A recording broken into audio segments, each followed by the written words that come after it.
Wait, what? And we're back for another episode of Mindful Ignorance. It's your boy Tony O. And it is yours truly, Prince Sua. And we want to wish happy holidays to all of our listeners, viewers. Merry Christmas coming up, and Happy New Year's to y'all. Cheers, brother. Cheers. Cheers to y'all at home. This has been a wonderful year. 2024 is coming to a close. Yes, sir. So, Can't wait. I just saying that coming out of my mouth right now give me a little bit of chills. Here, this is my way of dressing up classy this year, with the bow tie. But yeah, it's coming to a close, man. Okay. It's coming to a close. So it's coming to a close, how's your vibe, man? I know you started off, but I mean, how's your vibe, bro? Yeah, okay. We starting off with the mental health check right now? You want to reflect on that, man? Here we go. Mental health is bah humbug. Bah humbug. I'm sorry, y'all. I love everybody. I'm just I do like giving gifts. Just not a big fan of Christmas, and maybe that's something I gotta dig into.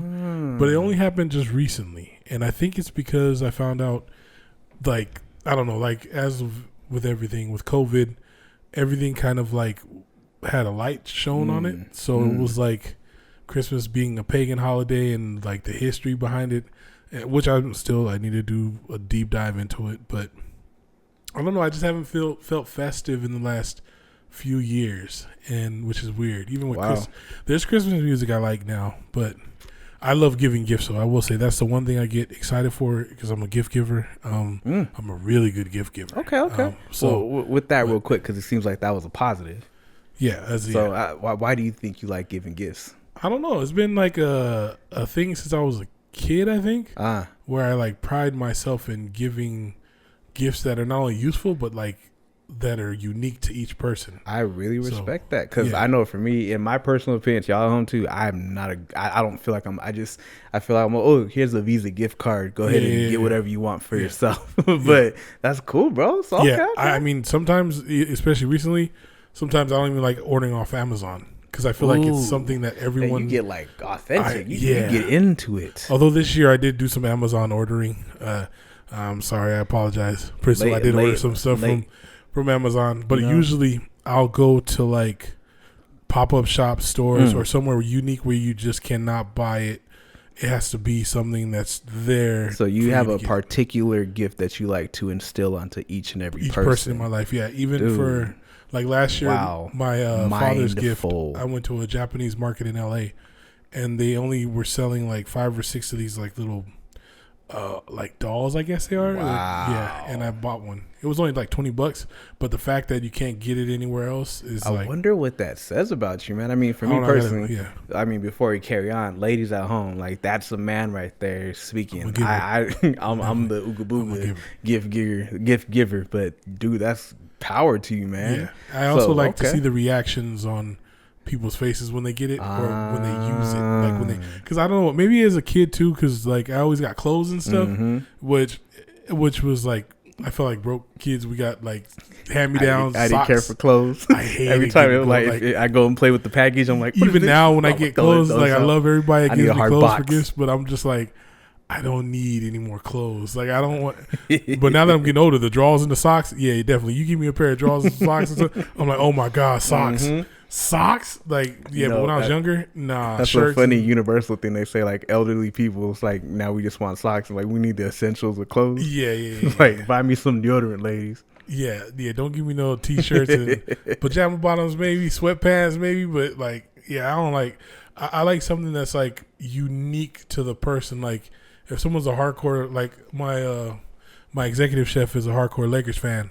So I got him like this Lakers board with his name on it, and it says like Sheffield, and it has Lakers logo. Like it was specifically made for him. It was only $25, but like the fact that it was unique to the person. Like I know when he sees it, because he has a big tattoo on his leg of the Lakers. So I know when he sees it, he's like, "Yo, yeah." So, I don't like to get my gifts from Amazon a lot of times. I'll maybe go to a sports store or something like that to where they'll have something unique. Yeah, I'll put somebody's name on it or something unique about it, because I don't know. I just feel like it's gratifying for me. Yeah. I really respect that. And I'd say, because, audience, we want you guys to always join in the conversation. For every episode we do, I always welcome you guys to pitch in your thoughts. But engage. For me personally, I would love to hear someone's mental expertise on to why Tony O has this gift of giving. I mean, for me personally, like I respect you, man. I got cheers to you on that one. Oh, appreciate because you, I feel like you kind of, you set the tone. But I like, it's nice to know that people exist out there. Oh yeah, man. Not moi. Like me, don't get me wrong. I love and I would like to give gifts. Yeah. But when I give gifts, like I said, I'm just very my brain. I think it's because of my ADHD. Like I get too caught up. Like I feel like people like you have the power to start a project and finish it. Yeah. I have the power to see the project and what the answer is, but I can't ever either start it or while I'm in it, I'm just going in circles and I'm losing my mind. I'm like, let me get you this one. But what if you like the green one better? Okay, but what about the red one? I feel like you're a strong starter, and I think you can finish when you want to finish. That. But starting, I respect that. You've always been a powerful starter and like initiator. Like that's probably been one of your most powerful. I really respect that. The business endeavors we went on and the spark. You've been the spark plug behind a lot of our business ventures. No, I respect that, including the podcast. I mean, this is a spark that you like got me, involved with. That sparked me. So I feel like that was even you initiating that. Like, man, honestly, I'm a finisher. I'm definitely that Mamba mentality finisher, and like bring me to close out. I would say I feel like that goes hand in hand with. I guess what I would love to kind of present as one of our main messages for today is just, being able to use other people to help harness the strength that we have from within. Because, I think we spoke on it recently where it's like, I personally am enjoying this new aspect of life where I believe that isolation is extremely healthy for someone like me personally. Yeah. I know I don't have, I have brothers and sisters, but for me personally, like my new isolation aspect has helped me to kind of gain clarity and perspective on what I want to do in my life and for my future. But I feel like with you just right there addressed it and said, I know if I'm ever feeling down on myself, you literally just spoke up right now and you showed me something that I would not have presented myself with at all. Like you literally said that. And for me, I'm very grateful that you shared that. And I think to me, like you're starting to you're showing me, I'm like, maybe it is, it's healthy to have a partnership or to have people in your life that are there for something that you're trying to achieve rather than, I need you just make me feel good about myself. Like, dang, bro, you got me. That's real insightful, man. Yeah, like, it's kind of like, I think I was talking to my mother about it recently. And I like, so Mama share Emma? personal. Yeah. Love you, Mama. Love you, Mama. But, we have our ups and downs. I want my $5.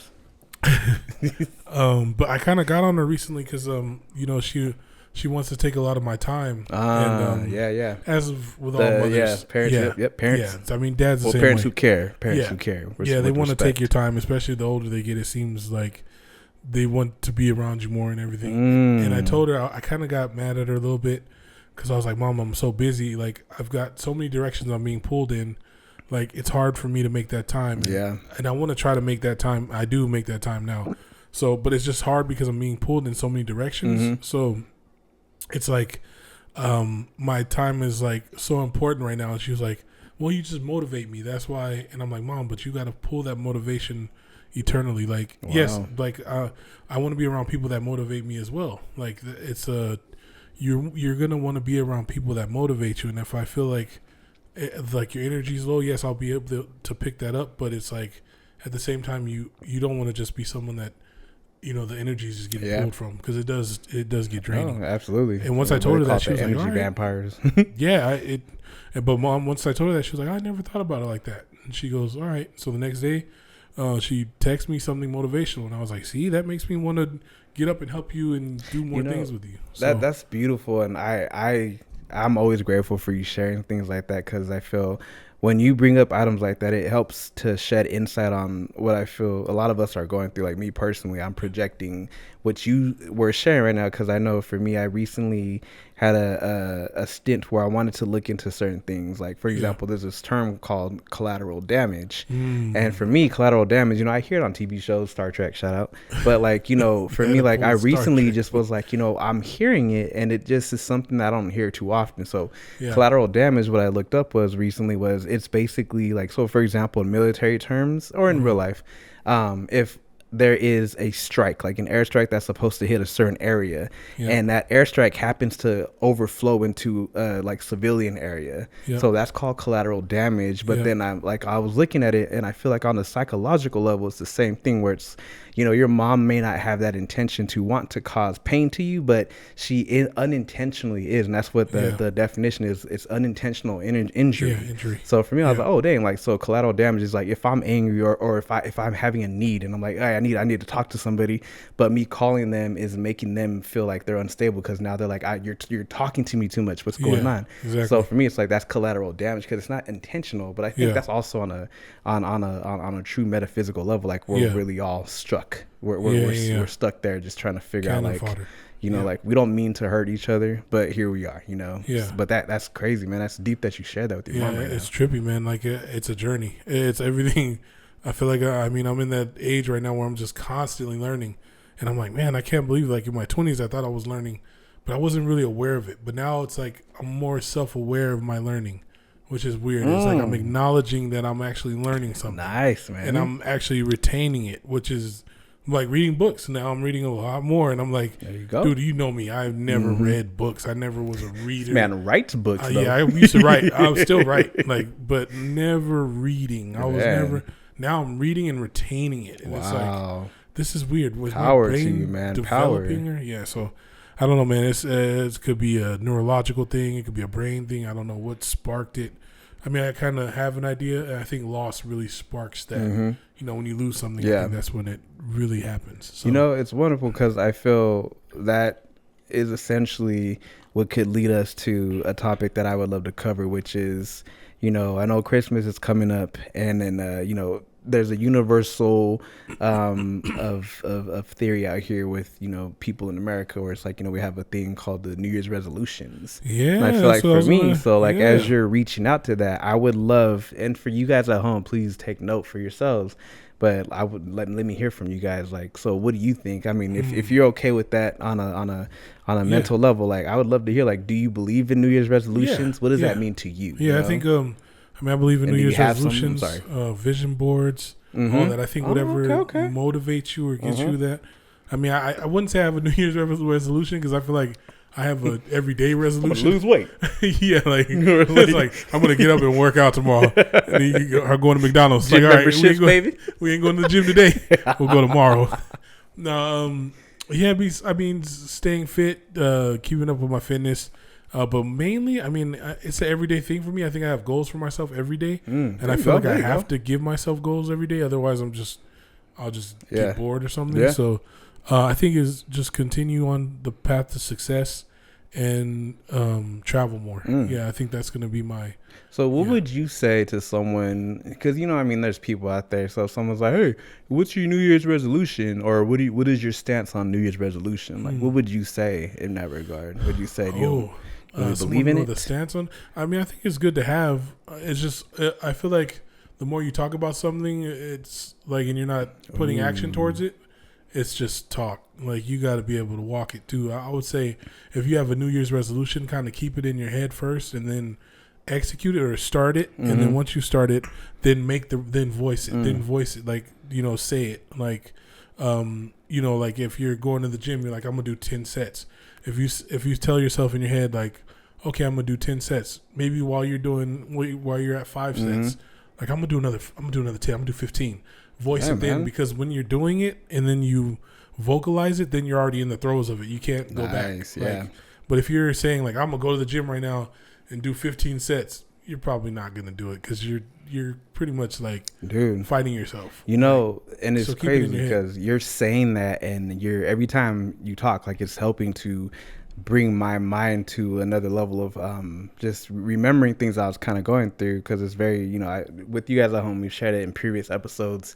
We have a lot of like-minded stories because of our conditions that we were raised in, you know, from our youth to now, with respect to what we had to go through. But you sharing that kind of led me to because my stance with New Year's resolutions before was like, yes, like let's do this. Let's wait. Let me take my time. And okay, I got 300 days left of this year. Next year, I'm going to do this. I'm going to do this. And it's cool because I feel like, it is motivating to have that perception to be like, okay, at some point, like, okay, in a week from now, New Year's is here. I'm going to do this. I'm going to do this. Versus, I feel there are people out there who can make that resolution and then they try to follow with it, because like they said in January every year in America is like the gym market blast off.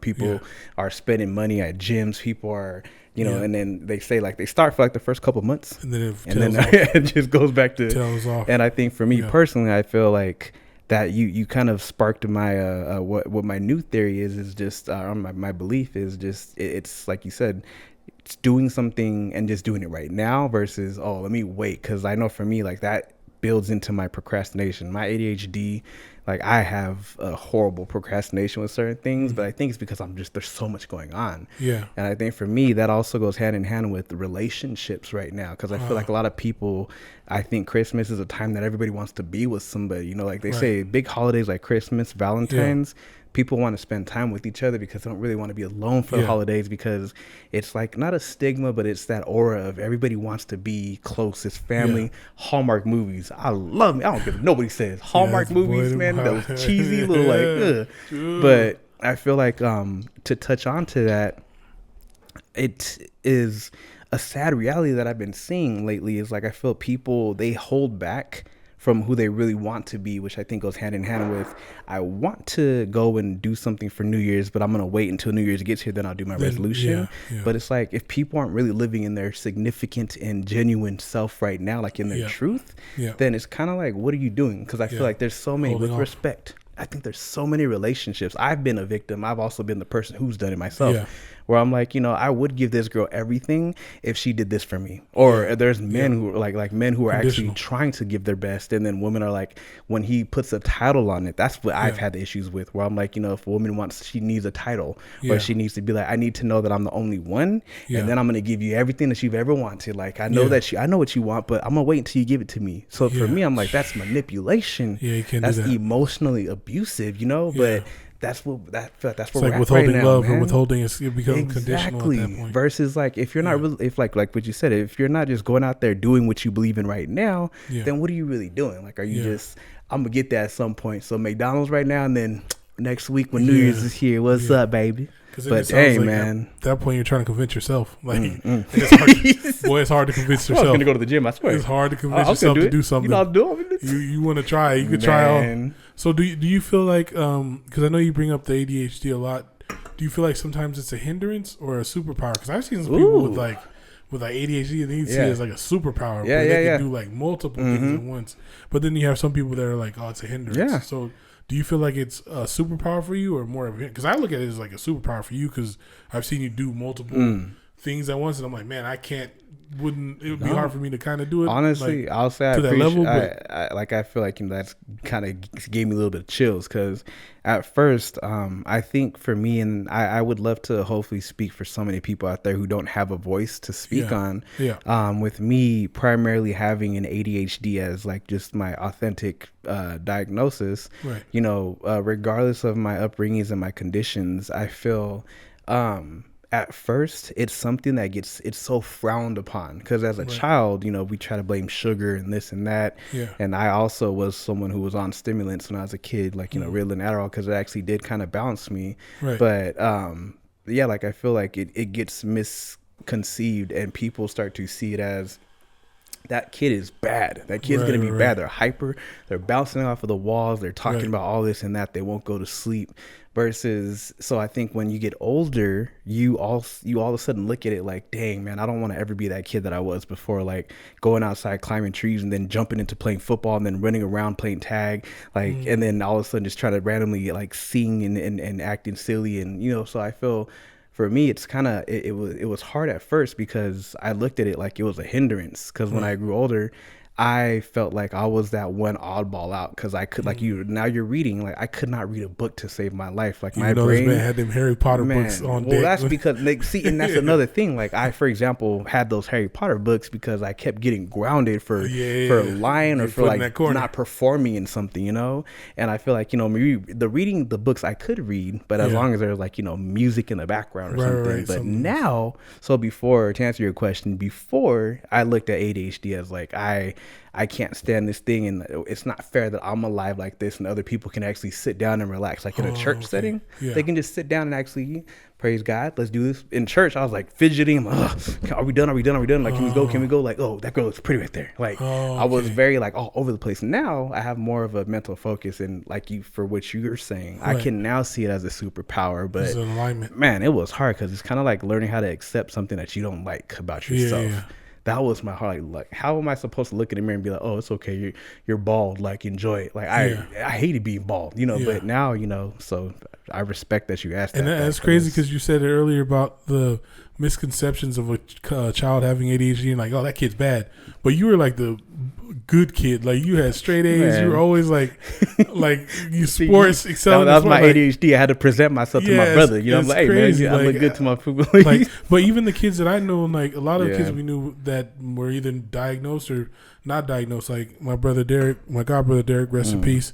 Like he said he had ADHD and he was the one that taught me to dance. He was dancing for the Denver Nuggets. Like one of the most talented people I ever knew, and like he read a lot. Like, and I was like, dude, how in the heck? Like, and he was like, oh, I got ADHD. Yeah. But he was dancing. I'm like, how can you have ADHD and dance? Like, I didn't know I was a kid, so I was like, how are you such a good dancer? Though? Like, I mean, exactly. But he was a good stand-up kid and like everything. Like, so I always like you could see some bad kids. There were some bad kids we grew up around. That were like, oh yeah, this dude's an asshole. He's an ADHD, but he was like the asshole version. Like that I feel like that develops into something else when they get older. Exactly. Like, and I think it goes hand in hand with people not really having the proper foundation to express themselves. And to me, I feel like I attribute ADHD to someone who's unknowing, as if you're a dog. Like they say, there's certain dogs that you can have, but there are certain dogs who are created for things that like if you have a dog and you're a dog owner, so say you get like a terrier breed, those dogs are meant to be outside. Like a husky, they're meant to run, they're meant to hustle. But if you put that poor little dog into a small little apartment or a little house, like that dog's gonna either destroy your place or it's gonna become like depressed because that dog needs space to run. And I feel like that's the same thing with our minds. If our brain neural pathways are just, we're going all over the place and it's kind of, you deserve to be out there to expose and to touch things. And I think that's why I think right now in our time, I'm grateful to be alive right now. Man, I feel like we actually have, instead of telling us like, what you said in previous episodes, like, oh, you're hurt, go outside, you're acting crazy, go outside, go walk it off.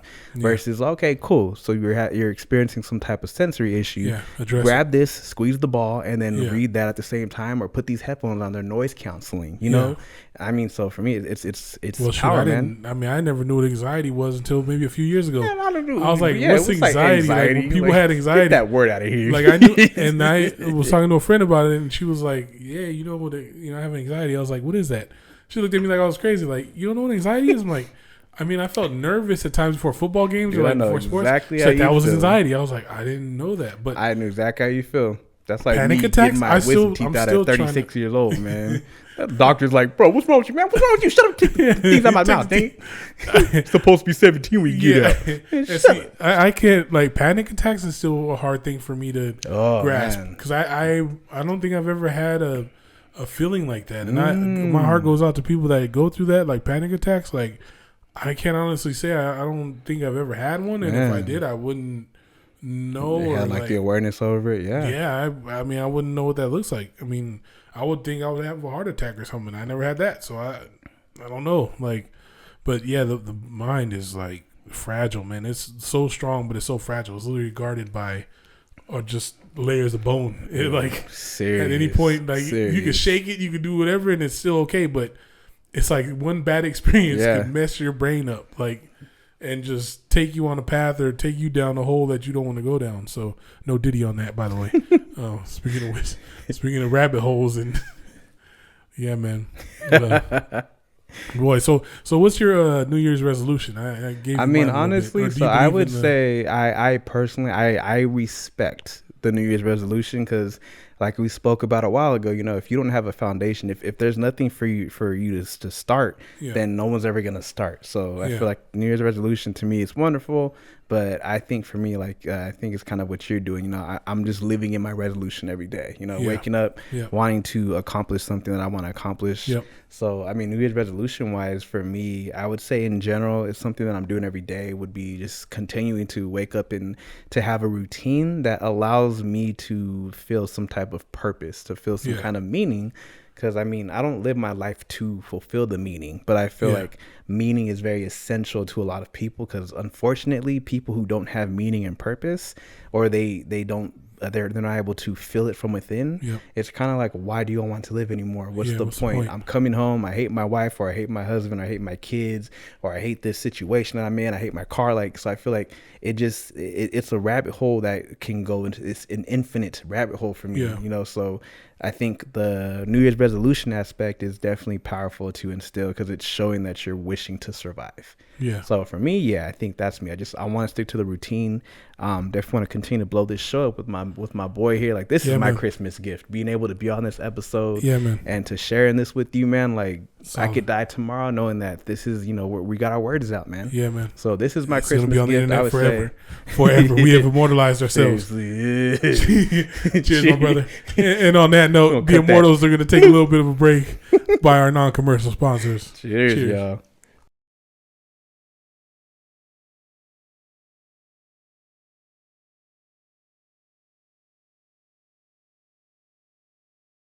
And we're back from a refill. Hello, world. It's your boy Prince Sua. Back at it again. Yes, sir. Make sure you guys leave those comments of what you're sipping on so you can get your little shout out. Yes, sir. I definitely want to make sure y'all guys participate, join the conversation. This is what we're here for. Yes, sir. All right. Now we're going to get into our segment as always. We're going to ask this computer some questions. This man's going to try to break the computer. We got to try to break the internet every time. All right, here we go. All right, brother, man. 2 out of 3. You know how we do it. Let's see how hot he is this week. I got the rock, paper, scissors guys with my hands right now. Let's go. All right, rock, paper, scissors, shoot again. 1-0. Here we go. Here comes the second one. Rock, paper, scissors, shoot. You got the scissors. Rock, paper, scissors, shoot. Damn. Rock, paper, scissors, shoot. Damn, you got the same thing? All right, now there's a glitch in the matrix right now. You're over here reading minds. Rock, paper, scissors, shoot. Damn, what the hell? Oh, 1. Damn it. Is that 1? That's 1-1 or 2-1? Yeah. Was that 2-1 or 1-1? I don't know. Let's do one more. All right, one more. Rock, paper, scissors, shoot. There we go. That's 2-1. That's for sure 2-1. All right, here we go. I cheated. I'm going to start it off. Go ahead, man. I'm going to do a soft intro here. What is the most common New Year's resolution in the United States? Super easy. You went with that, huh? Simple. Water is not wet, by the way. Okay. I don't want to see no stupid comments asking if water is wet. These are my questions. I can ask whatever the hell I want. Interesting. Yeah. So let me let my brain formulate, and while I'm formulating, do you have an answer, my brother? I think it's going to be the weight loss thing. I think it's going to be weight loss. Yeah. Like my New Year's resolution is to lose like 15 pounds or something, or 10 pounds. Oh, very, very smart. Yeah, I think so. Okay, so if you're going to take that route, I would say, I think a New Year's resolution for people would be to get a new job. Okay. Financial? Like maybe to find a new job or something. Okay. Something. So okay, that's crazy, bro. So are we asking what is the New Year's resolution, like the biggest ones of all time, or just like of 2024? What's the most, we'll say let's go all like time. The last 10 years all time. Okay. Yeah, maybe your AI will give us something. Let's see. Probably give us a recent answer. What is the biggest? Oh shoot, let me do this correctly. Most common New Year's resolution. What is the most common New Year's resolution? All right. The most common New Year's resolution is to save more money, according to Statista. Oh, wow. Other popular resolutions include eating healthier, exercising more, and losing weight. Wow, we're both right. Yeah, that's crazy. But the top one was basically saving money. So okay, can you break that down? How do you feel? So if someone says, "So for New Year's, I want to save money," so maybe that's like, what does that mean? I don't think that's something they what would does that declare. mean? I don't think that say that out loud. Like, what is that? Like, so what? I want to save money. That's a resolution to save money, or I feel like people's resolutions be not to spend it, save money, not to spend the money. Like, okay, save money is like, is that a resolution? You don't want to save, you want to invest it. Let me know. Is that a resolution? I want to save money this year. Because to me, I feel like that's so heavy. That's like saying, first, you got to guarantee that you're going to make money. Right. Secondly, you got to make sure that your money, like all your actual expenses are still covered and paid for. Like, yeah, how can you save money when you have expenses? Money. That's going to be hard to do if you have expenses. I could agree with, like, I want to make more money, but I want to save money. Yeah, I don't know. That sounds like and why would you tell yourself that too? That's not so. That's one of those things I was saying earlier. You don't want to declare that because it's like, all right, I'm gonna save money this week, like, and then you have because I feel like that's kind of you're hindering yourself, like you're shooting yourself in the foot almost. Yeah, you know? pretty much because I don't know. Save because I mean, with respect, y'all maybe know something. Maybe my perception is off right now, but I'm gonna save money. I don't think I've ever had a New Year's resolution where I was like, I want to save money or not me. Yeah, I mean, like, but then again, look at me. So I think we're not bad. I'm just saying I'm tripping out because that's the number one.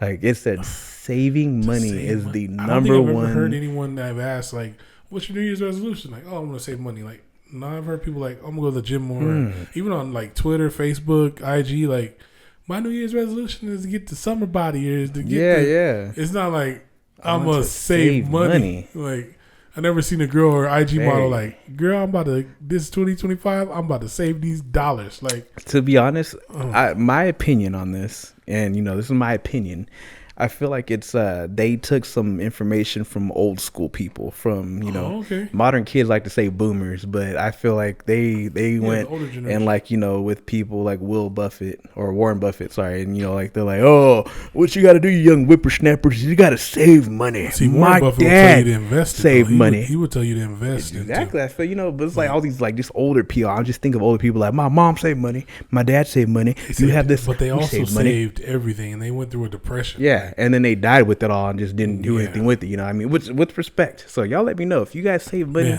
please, I would love to give you a shout out. I just thought about another question. You said that. So I would say, how about you get that question out the way?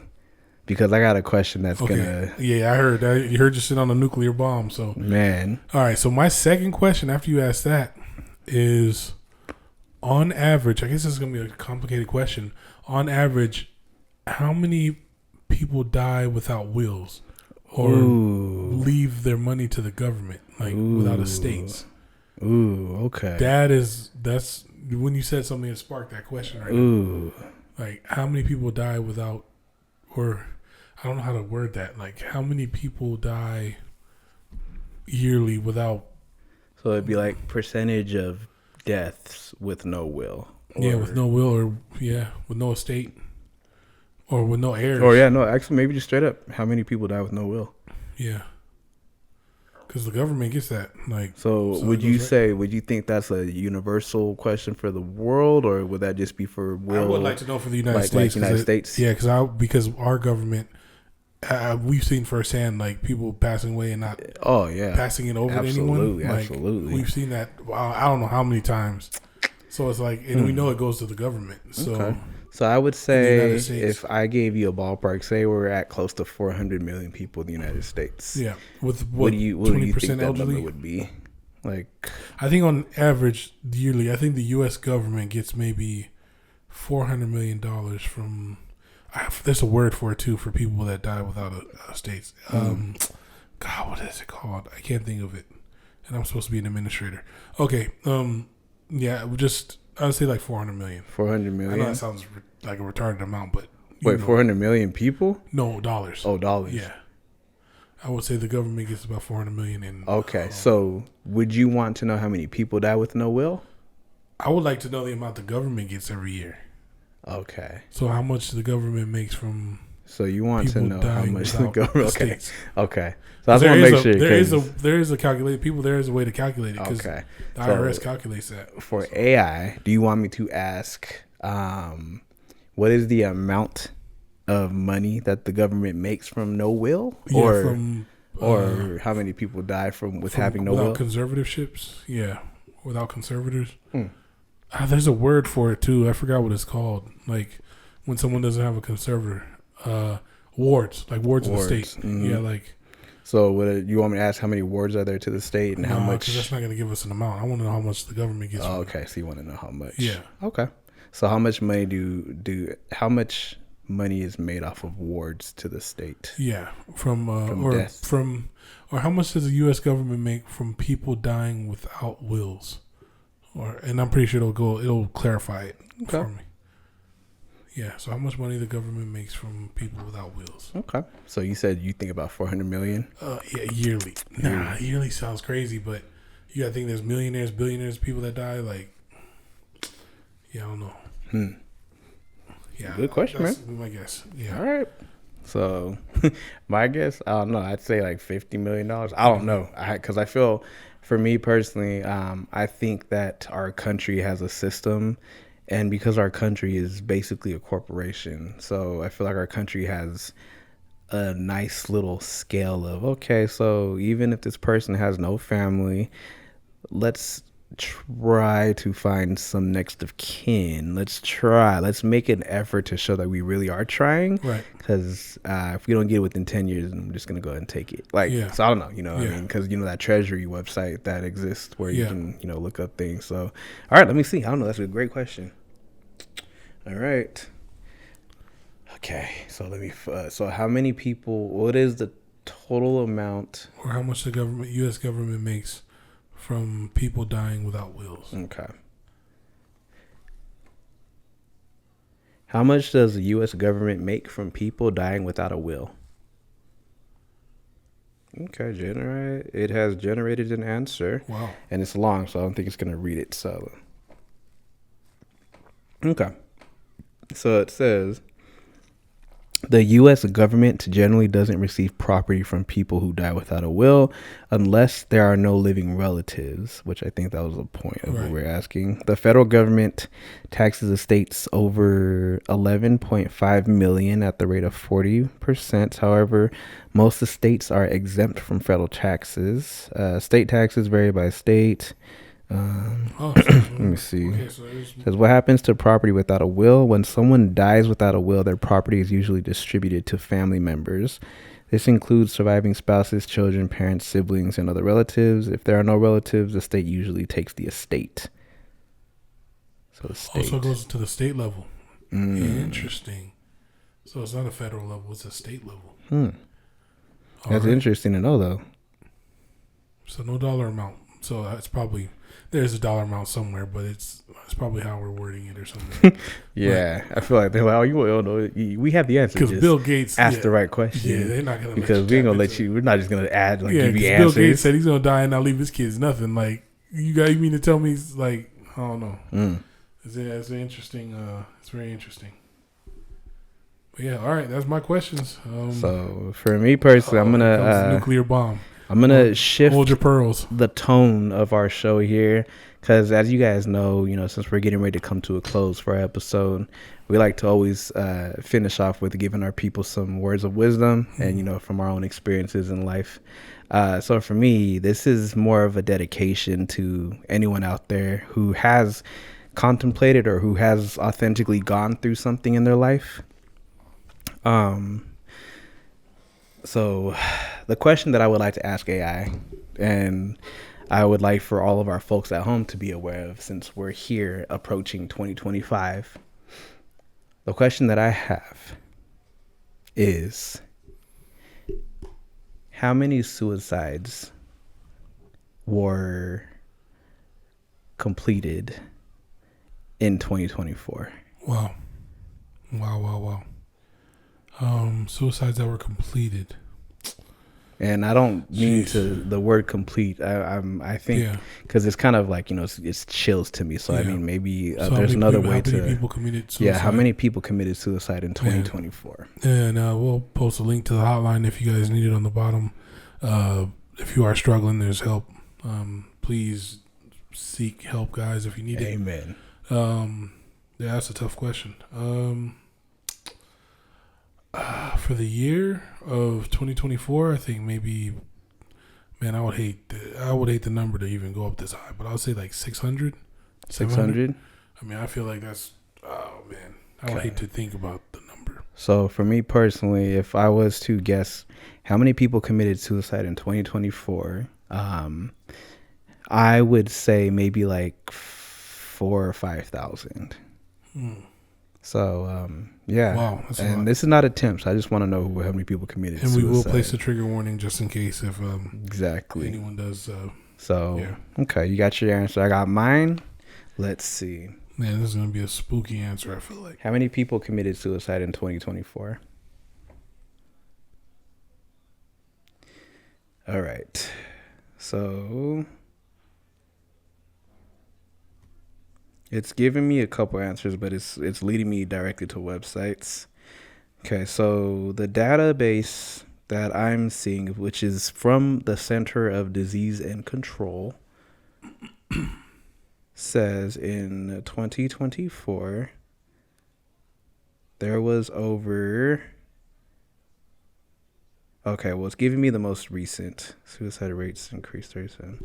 So it's not giving me 2024. Let me see if I can find another way. It's showing me 2022. Oh, okay. So in 2022, there was 49,000. 49,000. 49,000 people died by suicide in 2022.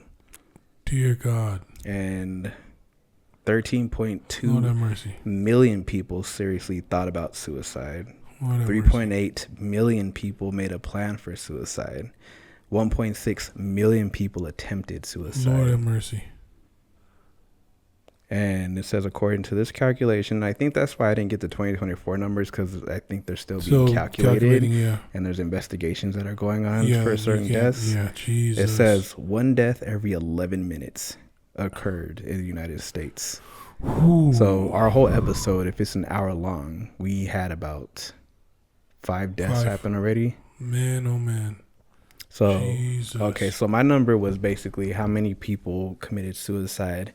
And at the statistical rate for 2022, we got 49,000. And for me, I think I would just keep it there, because 2024, with respect and love to everyone out there who's dealing with that, because I know that there are people who are missing. There are people who just haven't shown up, so we don't actually know what those numbers are. So it makes sense. So, I wanted to end it with that, because I wanted to see how we could allow ourselves to find help and embrace, and get support.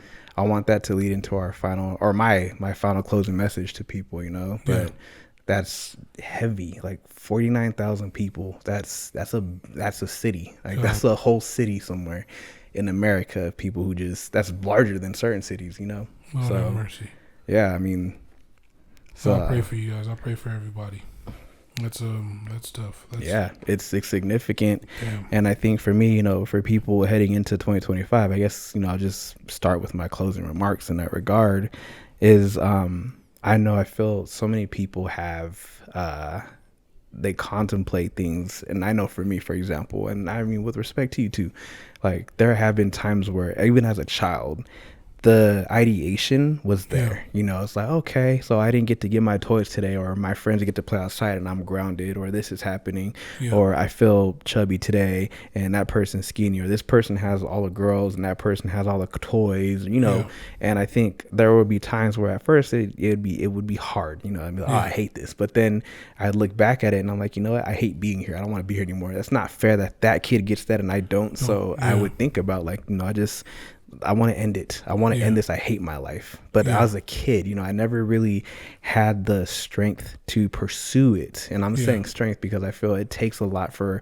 a human to be pushed to that in my perspective. Yeah. So I think for me personally, I think it's, as I got older, it still happens every once in a while. I'm like, why'd I wake up today? Like, what's the point? Why? I think we all have that. Yeah. It's like, here I am. I'm getting text messages from people who I can't stand at times, or I'm getting bills from other things, so I feel like, sometimes it does hit where it's like, what's the point? What's the purpose? So I think for me, my just general information was, that I wanted to share would be more of the reason why we went down this rabbit hole and we decided to jump in on our podcast here at the same time. I feel like we're at critical points in our lives right now, where self health, like mental health and self help, is such a significant thing right now. And I think a lot of people, it's there, but it tends to get overlooked because people are just, that's self-love. I love myself. Like, I look in the mirror every day and I know I look good.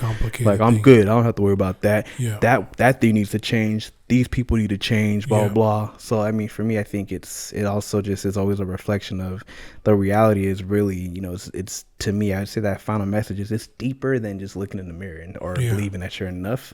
I think, for me, like that whole self-love is our unconditional acceptance. I mean? You showed me something about that earlier today too, but it's just people who are able to sit there and accept themselves unconditionally, to me was such a big power for me to kind of run into, because I was at that point where I wasn't contemplating suicide, but I also was kind of like, if I wasn't to wake up, I would be okay with that. Because I mean, I love my life, but it's a struggle, and not to ever go down that racial rabbit hole, but as a young black man in America, it's hard. I look like that, even though I was raised in a Catholic and a household with with Samoan people, but it's been tough. So my final words would be just being able to do that true reflection, like look into yourself, love who you really are, and meaning love the ugliness. We talked about that earlier on our episode, like love the ugliness. If you think it's ugly, change your perception and be like, no, this is my uniqueness.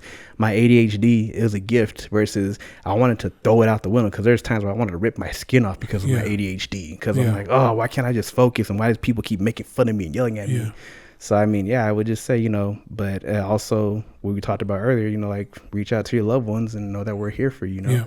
I'm here for you guys. I don't even know who you are, but I do know who you are. So, just, we're all here. Each other for who we are. Let 2025 be that year for you guys, I think it's going to be our year, man. And on that's the closing remarks, man. I'm going to let you in and drop the mic, because that was powerful, brother. Oh, man. Appreciate you, dude, man. your words are powerful, man. So, I feel like give something. Like, even if it's end it on a merry note, I'm going to say, just like I said, like my brother alluded to, love yourself, but don't just treat self-love as just like, I love myself. It's layers. It's an onion. You have to put in the work every day, one little piece at a time. Accept yourself. Forgive yourself. We're not perfect. Nobody's perfect. We're in a tough world. We're in a tough position, but you have a support system. You have people who care about you, who love you. Just use them to find that power and to find that love, because self-love it's layered. It's not so simple as, like you said, like where people just like, I looked in the mirror, I love myself.